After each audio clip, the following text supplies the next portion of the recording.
Bani ya Kinshasa, bani ya Congo démocratique, diaspora congolaise, et Sengezali ya biso pambate tokutane lisusu mokolo ya lelo na nzela ya masolo na biso ya lokote ya lingala masolo ya polele epai wapi tomekaka kolobela mambi matali ekolo na biso nta bonzenga République démocratique du Congo, mbote na bino batata, mbote ba mama, mbote na bana banse ya Congo démocratique, mbote na mama na biso bienvenue ngonga na mboka Maroc longola bandeko banse ya mouvement de libération du Congo MLC bolanda kabiso penza na ngambo ya Casablanca esengo na motema topesi bino penza mbote lelo tokozali suse longo na mwana mboka Jean-Louis Ngawiyana oyo tokomeka kolobela makambo matali kozanga kobatela mamalamu na est pe awa na engumba mokonze Kinshasa. Jean-Louis Ngawiyana akozana biso mokona lelo na kolokisa penza maloba mingi te mwana mboka Jean-Louis mbote na yo mbote ndeko. Voilà pona bandeko bakuti biso mokona lelo Jean-Louis Ngawiyana azali wana docteur en théologie bibliste, azali directeur du cabinet na Amam ezali action missionnaire africaine dans le monde, où ezali branche ya KDC, où kambemi na patriarche Charles Nkelane Mpata encore c'est-à-dire na botami kati na kondima na maboko ya patriarche Charles Nkelane Mpata aza papa nanga molimo on azopesa mbote sika azali azolanda biso. Alors Amam ezali action missionnaire africaine dans le monde, c'est-à-dire que nous avons compris que ce solier temindele bayaki côté ya biso sango malamu. Alors et comme petango biso sango malamu to zuye pa mindele ko utana nzambe biso petote ya sango malamu e panzana mokili mobimba. Voilà tina ya Amam, donc action missionnaire africaine dans le monde. Alors tozana ba pasteur rebelle au bazana mikili ya poto, bazana Amérique, bazana Europe, bazana kati Afrique et puis bazana intérieur ya République démocratique du Congo. Alors za mokumba monene kozala directeur ya cabinet ya Mpaka. Hein, o ya boti ba pasteur ebele na Kinshasa et puis azali moko ya ba pionnier to baoba ya réveil na République démocratique du Congo. Mais za makasité, les angolu nzamba salinga la zalawa. Ya solo za penza le kambo ya ngolu kozala directeur du cabinet ya Mpaka Charles Nkelane Mpata nkoko na biso na pesi mbote pamba tembala nyonso soki tokutani tozanga te kozali pamboli kouta na monoko ya nganga nzambe. Insécurité na partie est ya RDC moins résumé moke penza na mokusi pamba tembala eleki tolobelaki ba racine ya insécurité wana na partie est ya Congo. En résumé okoki ko expliquer yango ndenge nini na ba téléspectateurs na ba jibiso pona mbaya liboso lelo. Merci ndeko pona tozala mokuse po tozala mokuse tolobi que tobandi na 1994 na 1994 mobulu esalami na Rwanda mobulu wana esalamaki babundi babomani et puis ba misusu bakimi baye na ngambo côté na biso. Alors tango bango bakoti côté na biso gouvernement oyo ekotaki to pouvoir oyo ekotaki na Rwanda bamonaki keza insécurité pona bango ebongaki malamu ba oyo bakimaki na minduki na ba machette ba longwa pembeni ya frontière. Alors ezalaki ba démarche etalaki Nations Unies à l'époque, mais lokolo ebandaki ko traîner toye komona que na 96 mouvement moko esalami à partir ya Rwanda et puis mouvement wana ezalaki soutenu par le Rwandais bango ba profiter que lokola ba oyo bakimaka mboka na bitumba bato bakufaki tout ça batikali kaka na ekolo na biso ebongaki malamu bango moko baya kobengala bango nde bayaki kotia maboko na ndeko Laurent Désiré Kabila akoti na bango metango bakomi awa babalule makambo.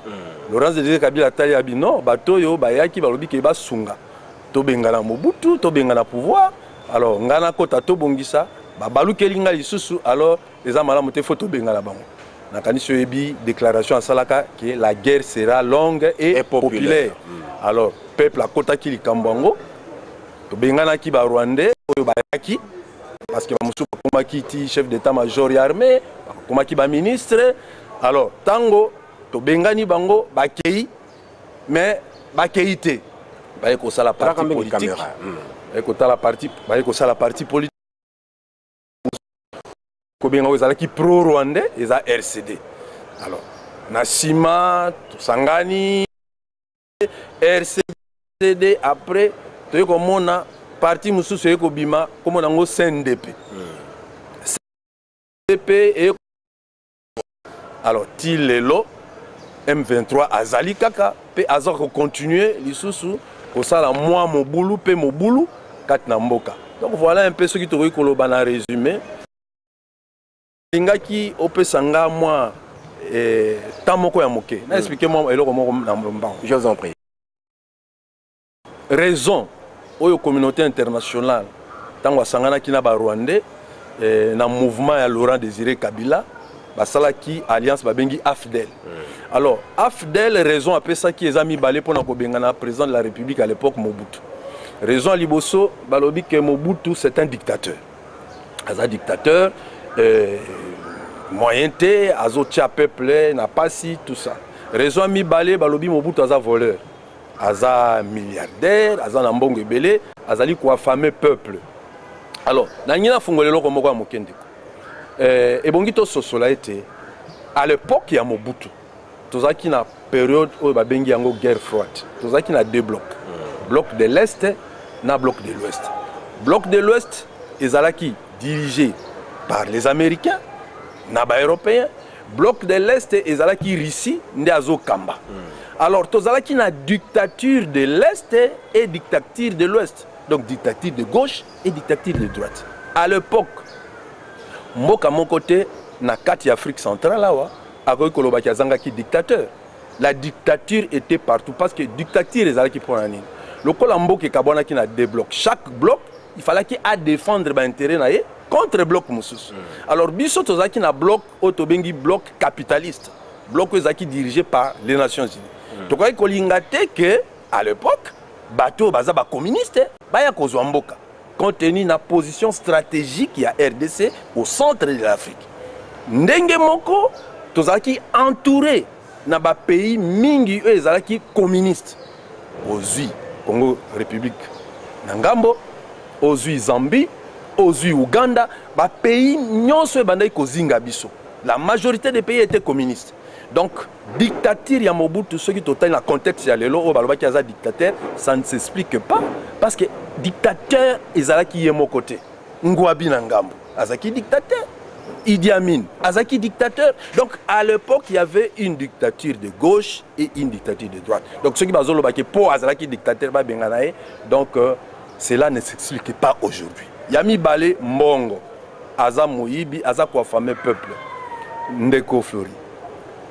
Na époque ya Mobutu toyoka kité bazoyi ba millions ba 100 millions toyoka ki ngota mais lelo oyo toko expliquer yango ndenge ni na bana o bazoya kino ba bengala ki Moyibi po ba bengala ki Mobutu po za Moyibi ayiba ki mbongo ebele. Comment on peut expliquer ça? Parce que lelo bato bazoyi ba kaka ba 100 millions ba 200 millions ba 90 millions. Donc ce que tali malamu raison wana pona lelo ndenge bana kin balobaka esili mo pepe eza suna mo pepete. Donc raison à dictature eza suna mo pepete, raison ya kiaza milliardaire ayibi mbongo eza suna mo pepete. Voilà moi résumé na ngai kosa. Merci beaucoup mon mboka Jean-Louis Ngawiyana otoyambi lelo na nzela ya masolo na biso masolo ya lokote ya lingala masolo ya polele kozanga kobatela mamalamu ezali kosala te bandeko na biso ebele na Nord Kivu, na Sud Kivu, na Maniema, na Ituri, ba palanga na mboka na biso mobimba lokola mbinzo bakimi nzete po makasa ya nzete kauki. Yango lelo elongo na mwana mboka Jean-Louis Ngawiyana tokomeka kotala pa matatu lobelaki mbaleleki makambo etali ya insécurité mosisa na yango utake pa wapi yango ameki pe kolimboyola yango awa sikoyo lelo tokomeka kotala masanga ya bato ba simba mandoki ba groupe armé oyo ezali kotia mobulu na partie est ya mboka na biso motango na yango na mo ya lelo ezali talo boni ba groupe armé yango mosala na bango penza ezaka nini pe tokomeka kozwa ndakisa ba mai tokoye kola bango lelo bazaka penza banani ba utawa basalaka nini tokotra pe ba FDLR bango pe bazali banani na kati ya Congo démocratique basalaka pe nini yango ndezele makambo tokoloba lelo na mona mboka Jean-Louis Ngawiyana groupe armé na mboka na biso ndeko bazali boni bautaka wapi yango nde motuna mwa yambo. Ba groupe armé oyo communauté internationale azobenga bango ba force négative. Na mboka na biso ndenge touti koloba tango tobengani ba Rwandais oyo bazalaki awa bayaki bakei bake kokota na este bavandi na este lokola tango bayaki eza na ba misusu la plupart ba généraux ebele batiaki bango na este bango nde babandi makambo ya koforme ba groupe armé pona nini po ke babima te bameka kozwa nkita ba généraux wala zaki ba généraux congolais ou bien ba généraux rwandais. Non, ba généraux ya liboso oyo bayaki na AFDL bazalaki ba généraux rwandais et puis ba généraux congolais. Alors bango wana oyo bazwaki ba poste na este tango bamoni ke Kinshasa ekomi moto olie bakima bazonga na Rwanda ba oyo bazaki na ba poste ba s'autoproclamer bisika bazali ba moko babimi ba chef rebelle pe babandi ko recruter. Alors nako meka kotalisa mwa muke na FDLR. Alors FDLR eutaki na Rwanda ezali vraiment ba Rwandais taki ba Rwandais oyo babimaki nde baye ba former FDLR. Ba Rwandais bakimaka na 1994. Na 1994. Très bien. Alors bango basali mouvement rebelle na bango babengi yango FDLR, c'est-à-dire force de libération, force démocratique de libération pour le Rwanda. Yango na babengi yango FDLR. Alors na kati ya FDLR wana majorité ezalaki ba Hutu. Donc un mouvement pro-Hutu ndenge balobaka. Mais na kati ya FDLR ndenge makambo bandai kotambola ti lelo etikala lisusu kaka FDLR pro Hutu te. Mais na kati ya FDLR esali ba faction, c'est-à-dire esali kokabwana. Ndeko Flori eloko yo fo biso ba congolais toyeba kolanda ngo na bokepi kala toyebaka FDLR ezali ba Hutu. Parce que la majorité bato bakimaki bakoti awa oyo batutsi babandaki kolanda bango ezaki ba Hutu. Mais lelo FDLR etikali susu kaka ya ba Hutu. C'est que na batutsi bakota na kati ya mouvement. Na batutsi bakota na kati ya mouvement basali ba faction na bango. Ozomona. Faut ba na mboka bayi bakatanga bazolo ba FDLR ba mona ka ba Hutu te. Donc FDLR oyo ezali pe ya batutsi esi ekoti. Alors nakotanga awa babengi FDLR RUD. Bango bavandi wapi? Bango bafandi na Lubero. Alors Lubero na Ruchuru bazape na oya kambaka bango, général na bango kambaka bango kombo na ye Damascene Ntiba Banje. Donc ye wana nde azo kamba ba FDLR RID bango bavandi na Lubero na Ruchuru ba s'installer kuna.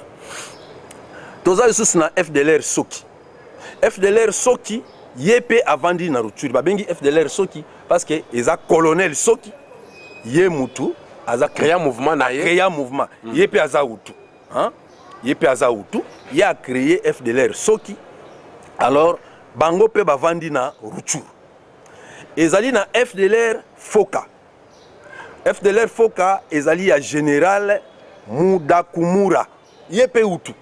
Donc bango nyonso tango bayaki basali mouvement wana. Alors nakati mwa boyokani mwa kobendana alors mutu na mutu pe akomosala mwa mouvement na ye FDLR Foka na Ruchuru ya général Mudakumura yepe Hutu.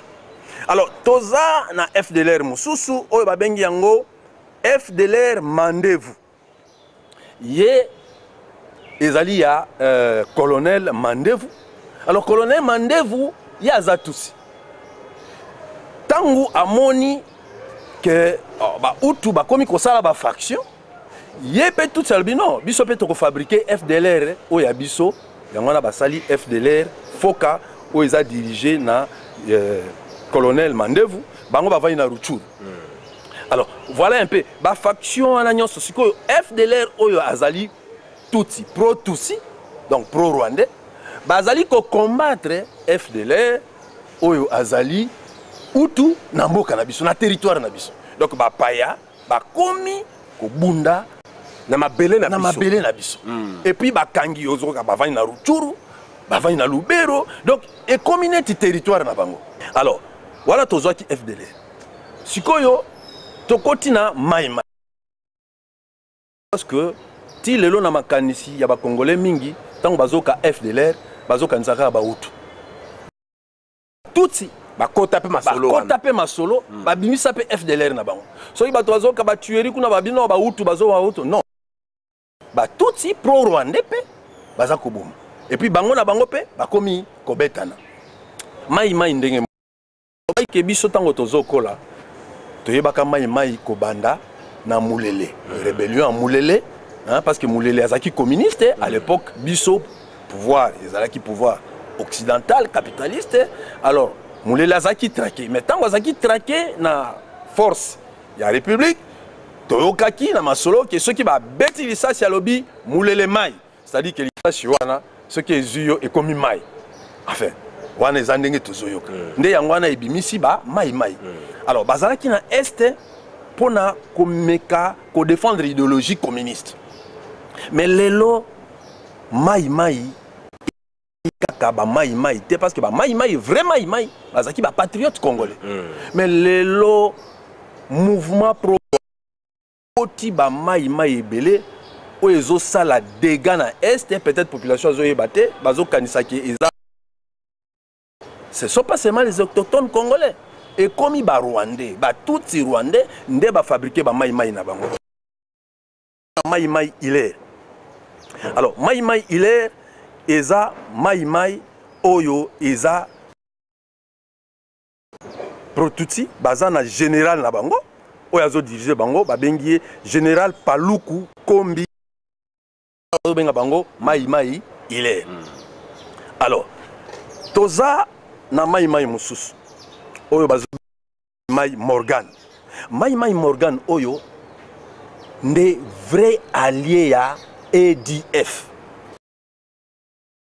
ba allié donc ba ninga ba vrai batu donc bango ba soutenaka ADF tokolobela ADF ezali mouvement pro Hutu et kambami na Paul Salama yende mokonzi na bango nazoloba makambo ya biloba lobate nazoloba ba information ezali documenté oyebi ke musala otozo sa na partie na secteur nanga nazalaka na contact mingi na bato ya MONUSCO et chaque fois na banda ko bisa sur la situation à l'est donc tozoloba bilobela te tozoloba makambo eza documenté. Alors selon ba information azali soutenu par ba hommes politiques et hommes d'affaires. Selon les informations, Oyo Tozanango. Deuxième chose, il s'approvisionne auprès des FRDC. Nakanisi enquête moko et Salamaka, il y a Nations Unies et ba toya MONUSCO na bambula eleki bakangaka ba ADF na lumi balé pe na interrogatoire ba sitaka ezala wakati ya ba documentation ba sitaka ba généraux na biso pe ba généraux ngoti lelo baza ba sita ba généraux wana que bango nde mutu ba pesaka bango ba teni na ba munitions ezeloko ya kobomba te ya sécurité ezeloko yebani mais ti lelo batongo bazalia baza inquiété bakangama te et puis baza na fonction. Comprenez un peu. Alors ozomona ke régime oyo euti koleka et memeli biso makambo ebele pe responsabilité za monene na makambo oyo tozomona na est parce que makambo wana esalamaki non pas tango pouvoir oyo ya sikekoti mais mingi tango pouvoir oyo tozalaki nango oyo eleki ezalaki na kati ya kokamba. Alors baza na ba arrangement na ba officier militaire mosusu et tolobi ke Mai Morgan aza coopérer na Beni pe aza susu na Mambasa na ba Fwasende c'est-à-dire que Ngamba province orientale. Ngambu à province orientale. Voilà. Donc terre wana nyonso Mai Morgan où ils allaient pro rwandais bazali coopérer wana pe na bato oyo bazo soutenir bango. Alors bazo recruter ndenge nini bango bazo recruter na Kisangani recruter ya bato oyo baza kuna na kati o bango bazo recruter bana na biso kuna na Kisangani bazo zo bana na biso ya ba recruter bango batalisi bango que non ndenge boza wana mboka na bino eza na venir te il faut ça venir et tout ça et puis bana talakaka balandi bapesi bango moi nini allez c'est ça mode ya recrutement na ye azo recruter mingi ba jeune. Alors azo collaborer kaka Mai Morgan azo collaborer mingi na ba trafiquant ougandais lokola territoire où bazo occupé ils en a or ils en a ba minéraux. Alors tango aza coopérer kuna azo zo ba minéraux ba trafiquants ougandais au bazoya bazote kisela bango bazo kende bazo zo mbongo. Donc ils sont nourris financièrement, militairement par Ouganda, enfin pas militairement par Ouganda mais Rwanda zana simana bango ndenge tutangi ndenge tulandi awa et en plus bandeko na biso mususu tia bango maboko bazo tiaka bango maboko et puis bazo travailler na ba trafiquants ougandais. Alors modus operandi to mode na bango ya opération ndenge ni bango ba opéraka bango basalaka ba enlèvement. Donc on enlever bateau hein pour na après ba enlever yo après ba yo senga mbongo to ba enlever bateau pe ba ke ba boyim bango ba zu biloko na bango.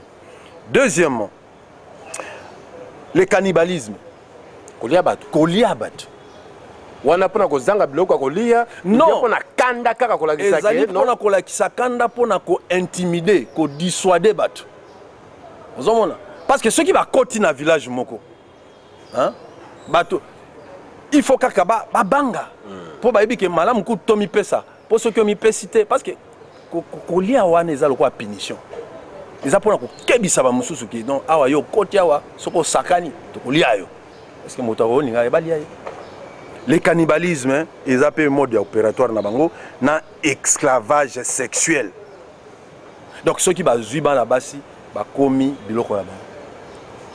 O ba ko sala bango ndenge balingi, bana na biso ya Congo, ba leki na biso ya basi, ba mama na biso, ceux qui bazui bango bake, ba tokela bango mai, ba skola bango bilamba et puis baza ko utiliser bango abusivement comme ba esclave sexuel. Voilà, moi moké oyo il fallait qu'il y ait un peu de Mai Morgan.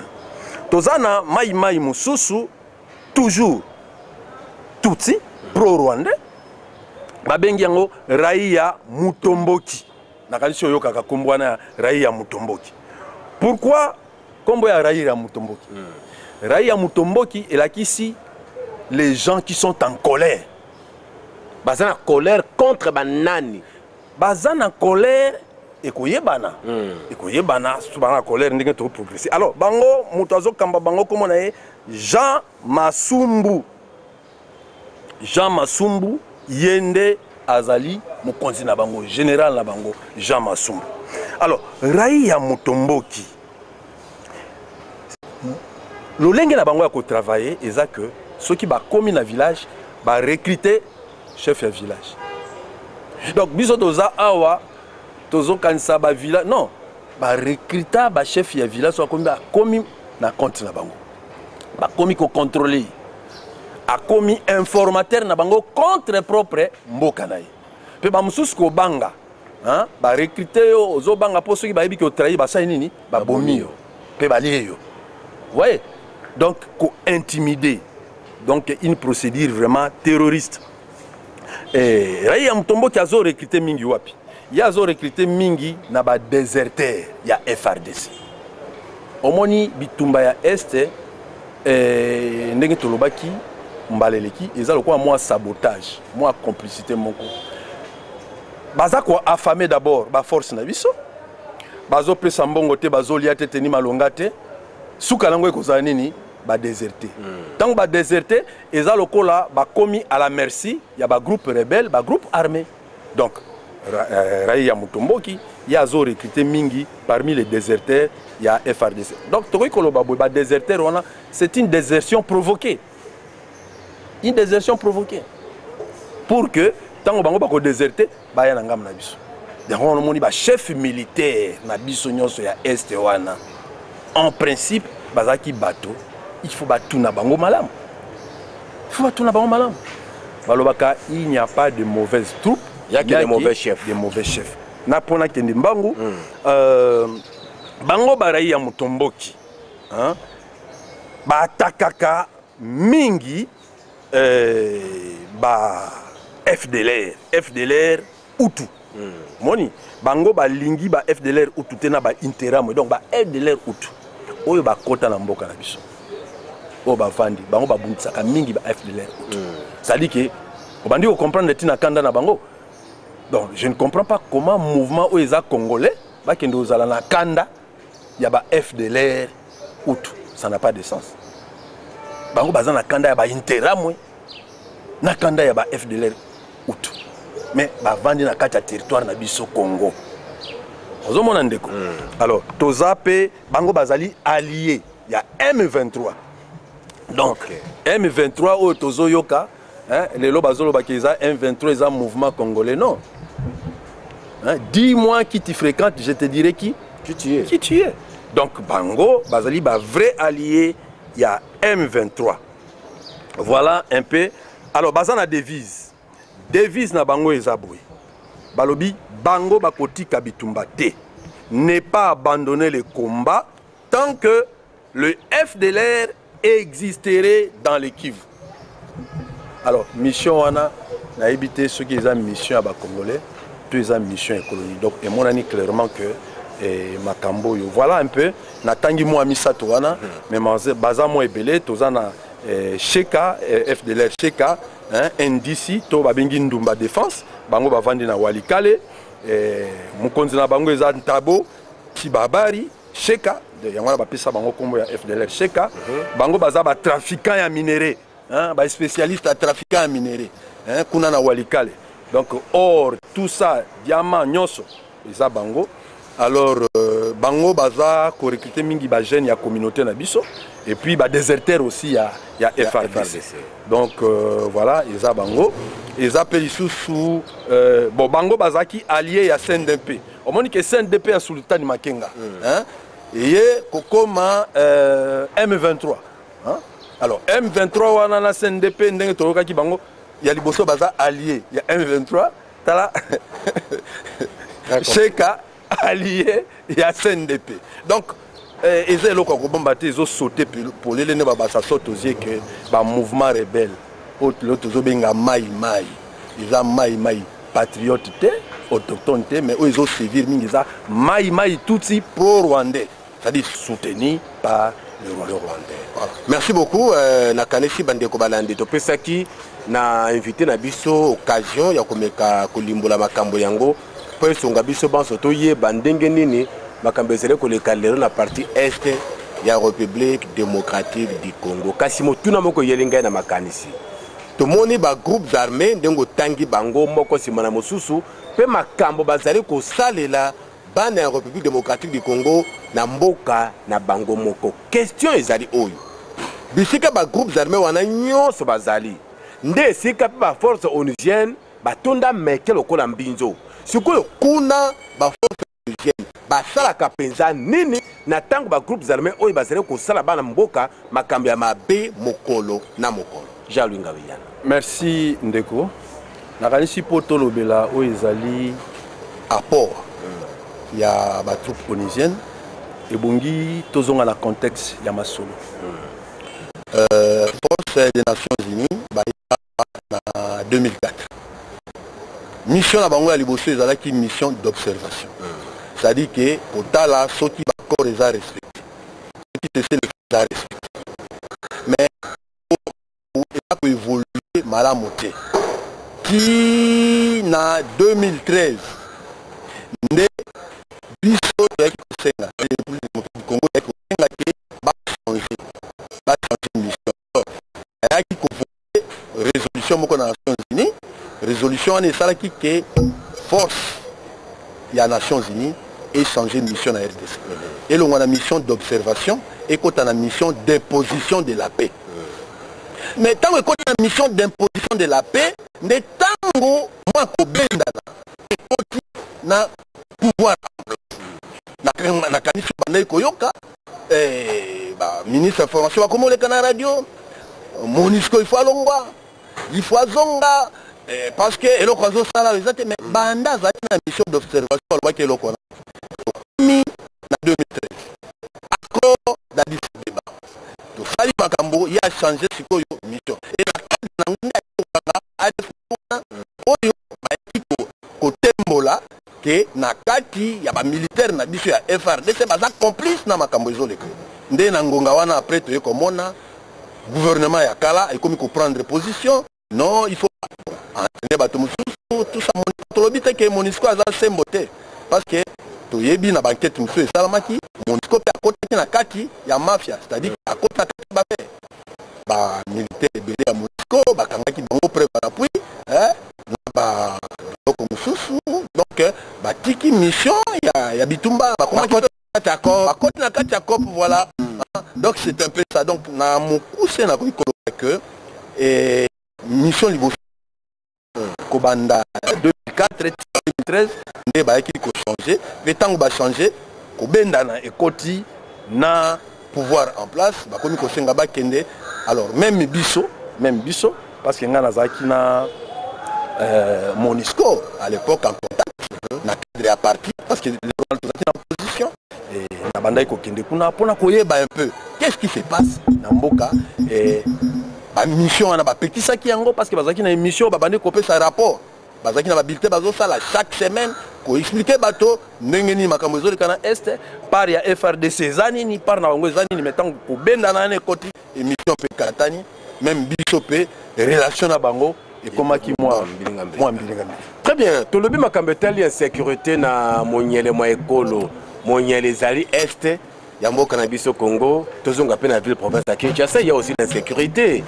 mais quand ko détail yango mbaleleki ya sécurité na nzela sécurité bisika boya alors brièvement de ko jawenga yana pona ngonga pe na biso et ou me la rapenza mengite pona insécurité na ville province ya Kinshasa on va que sécurité zéro la kate partout au monde mais pour tita écoute la maman moké ben bazele ko kamba biso na Kinshasa na ko kipeta ko salani. Merci Ndeko Flori. Nakanisi ce qui tobi total la makambo en sécurité na ville ya Kinshasa. Comme aussi dans d'autres villes du pays. Tozu Kinshasa pour tovailler na Kinshasa parce que insécurité urbaine ezaka na Kinshasa te, eza même na ba ville na biso mususu Lubumbashi tout ça, insécurité urbaine ezali. Mais il faut total ango na dimension misato. Total ango d'abord à court terme, total ango à moyen terme et puis total ango à long terme. Alors, na minute oyo na lobaki na mbaleleki que soki totali na oto bengi kuluna tozwana bango soki totali na oto bengi kuluna tolobaki ke kuluna auta na sanza te akiti na se kuluna bauta na étoile te ba kuluna ba botami na kati na biso ba koli na kati na biso ba bandi mobulu na kati na biso petit lelo ezo continuer na kati na biso toyebi bakuluna bazana batata bazana ba mama bakuluna bazana ba rue oyo bafandi bazali pe na bisika oyo bazo fréquenter. Alors problème ezali simple ndeko soki lelo insécurité eye makasi ezali pour que tango makambo wana ezo banda gouvernement azobeta kara ndenge balobaka azobeta kara omoni azomona ngo net non ou bien azo saboter to azo sala nanko c'est ça soko zana ndako mwana soki ayibe loko obeti makasi na rasha oyiba sote arobanga. Il nous faut maintenant des mesures rigoureuses. Il nous faut des mesures rigoureuses. Mabe moko ekomi na démocratie awa na mboka na biso eza nini eza ke ba politicien ba homme politique ba komi ko banga ceux qui a lobby a frappé fort na kati ya population lobby ba voter été or ceux qui tozo sa ndengona mais tozo boma mboka tozo boma pe avenir ya bana wana Donc il faut maintenant des mesures fortes. Et ça, Motomoko Mayela Loba, pour quitter la médiocrité, aller vers l'excellence, il faut une rigueur. Sans la rigueur, on n'atteindra jamais l'excellence. Parce que c'est la rigueur qui amène la discipline. Donc, première solution, il faut qu'on discipline Bana. Mais je pense qu'il y a un biso à Kinshasa. Il faut tout dépasser dans le Makambo ordre. Tout qu'il y a un service, il y a discipline. Parce qu'il ne peut pas avoir l'ordre sans la discipline. Il faut tout zongisa d'abord discipline. Tout bandako discipliner population. Tout bandako discipliner Bana. Tout bandako discipliner Motonyonso Katnamboka. Donc, mesure du champ, c'est qu'il faut discipliner Zonga. Discipliner Zonga dans la police, où on est censé pas sécuriser la population. Ceux qui police sont indisciplinés, la population peut être indisciplinée. Donc, il faut nous mesure disciplinaire, Yamakasi et Zonga Namboka. Ça, c'est la première chose. Deuxième chose, il faudrait que les facteurs qui amènent la criminalité, le banditisme, tout bandako éliminer les facteurs wana nyonso. Les facteurs en wezani. Délinquance ya bana. Na mboko yo bana mike âge ya moins de 16 ans. Ba koma okota na baba. Na mboko oyo bana classe ba diplômé ceux qui bazui diplôme toyebi lolenge nini baza ko se comporter. Tozo mona bango na réseaux sociaux comment ils se comportent. Na mboka oyo soki totali malamu koteka zododo koteka lotoko koteka drogue et comment à la portée bakisaka na bombe comme à la portée ya bana l'état aza wapi ba mesure nini l'état azozwa toyebi même gouverneur moko autai koleka a sali discours devant population devant bana abino bino bozo melara zododo mabe. Hein? À Kati Saché Amélé, à bien c'est Awanga Meli et Salinga Mabé. Donc, voyez un peu. Hein? Au monde bilo kwa ndengwana. Hein? Tout ça, il y a combattre l'électorat. Donc, pour combattre le pouvoir, pour combattre l'électorat, sacrifier toute une génération, l'État comme faible parce que ceux qui ont le bien kanga, maman bako silika, ceux qui ont le bien kanga, batu bako lela, ceux qui ont le bien salaboye, lobby bako voter bangote. Donc voilà un peu tout côté na kati ya engrenage moko. Comprendre qu'est-ce que nous rendons comme service. Merci beaucoup de Jean Luenga Weyana Ngonga na biso yangwana comme pratiquement na suka yambo tetoka bwana na ba téléspectateurs bazali ko ndabiso lelo bana yo penza ya bosuki sima solo ya mokona lelo ekoki penza konstrane ne Jean Luenga Weyana maloba nanga ya kosuki sa d'abord na ozo pesa merci Jean-Pierre Bemba Gombo, au cadre de sur la partie, et le cadre pour la ligne au Tozolanda. Au moment où Makamonenge Zoli Kanamboka, il faut d'abord intérêt à Mboka Liboso. Je pense que dans la situation, dans la situation où le MLC te traversé, Kobanda 2006, tu connais le coup ébélé, mais dans la situation malgré le notre président national, il s'est transcendé en français. Il s'est surpassé pour na condiment que Mbalo yo to sangana. On a moni tokota ki na union sacrée, pe tozaki batwa liboso, batwa liboso tango président de la République a senga ki loboko tozaki batwa liboso ya ko pesa loboko ki to sala union, to sala union pour que to résoudre nos problèmes. Il y a peuple nzala Kozanga Kolia, insécurité dans l'Est, insécurité dans la capitale. Donc voilà, moi, mon angana que Bisso MLC et locaux ils allaient prioriser préoccupation à Bisso, ils amboka d'abord, ils allaient peuple d'abord, donc yangwana, tout ça qu'on continue, ndépé, ceux qui ont moni au Bengisinga la plateau, pour tout sur un solo yo, na lingito solango polele pour peuple à comprendre que makambwango et utiwapi ezandenge nini parce que ekomaneti moi mythe mokobwe on dirait makambwango ezakate mais za makambo za réel na tondi obotondi Jean-Louis Ngaweyana oto yambaki mokolo ya lelo na nzela ya masolo ya polele spécial to lingaki to lobela makambo etali insécurité na mboka na biso ba groupes armés ba botama lokola mayebo na est ya mboka na biso Congo démocratique pe bazali kosala makambo ya mabe bato toyambaka bango na boboto na esengo lelo oyo babalukela biso bakoma kosala biso oyo mitema na bango elingi ezosenga pe na ngambo na biso ba congolais ndenge maréchal banda koloba tozala miso ga tofungula miso toyeba nana azali nani nana azali kosala nini mpona mboka na biso elekana kokende liboso ndenge bamboka mosusu ezali kokende rapidement découvrir nanga naloba yango na omoni biso na MLC na projet ya société na biso tozosenga refondation ya armée il faut armée ezala refondée police nationale ezala refondée c'est-à-dire totala lolenge ya sika ya kobongisa makambo natondi botondi bengi na bino banso bozakili baku ya kolanda ya lelo botondi na héritier tout bilan duma sans Zambia azalaki nsima na caméra mpona kozwa bilili botondi na Ibrahim Nkusu Balak El Bala Sokra azalaka na ngambo ya montage elongo na mwana mboka Fabrice Ngudi Kanzenza botondi mpe na Romain Makonda Mbangi Makanga mpona bandeko bazwi biso na nzela toyambaki lelo docteur en théologie bibliste mwana mboka Jean-Louis Ngaweyana directeur ya cabinet ya MAM elongo na patriarche Charles Nkelani enseignant azali pe politologue ya formation kasi na ngambo ya MLC azali secrétaire national atali makambo ya défense sécurité pe réinsertion na lingomba ya mwana mboka Jean-Pierre Bemba Gombo masolo lelo ekomi na suka botondi na bino pense bozaki libaku ya kolanda biso botikala malamu kasi na nyonso Zambe na lola akanisa pe ya pambola République démocratique du Congo mboka na biso